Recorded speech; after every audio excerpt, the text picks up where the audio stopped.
BPL এর পরে বুলবুল ভাইরা আর কোথাও দেখছোস? না তো। অস্ট্রেলিয়া চইলা গেল নাকি আবার? Breaking news, BCB president Aminul Islam Bulbul বিসিবির দায়িত্ব ছেড়ে অস্ট্রেলিয়া চলে গেছে। আরে না, অস্ট্রেলিয়া গেলে খবর পাইতাম না। তাও ঠিক, তাহলে বোধহয় যায় নাই। তবে এখনো না গেলে নির্বাচনের আগে গেলে যাইতেও পারে। Breaking news, BCB president Aminul Islam Bulbul হয়তো দেশেই আছে, কিন্তু নির্বাচনের আগে তার অস্ট্রেলিয়ায় চলে যাবার গুঞ্জন রয়েছে।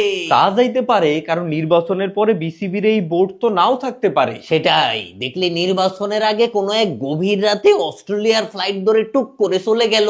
ধর রিটার্ন টিকেটও কাটলো না, কারণ আবারও সে বাংলাদেশে আসবে নাকি আসবে না তাও তো সে জানে না। Breaking news, BCB president Aminul Islam Bulbul গভীর রাতে প্লেনে করে অস্ট্রেলিয়া পালিয়ে গেছে, এমনকি রিটার্ন টিকিট পর্যন্ত কাটে নাই। কিরে, ওই তো বুলবুল ভাই, ওই যে মিরপুরের মাঠে। তাই তো, তার মানে সে দেশেই আছে। তাহলে সাংবাদিকরা এসব বলতেছে কোত্থেকে?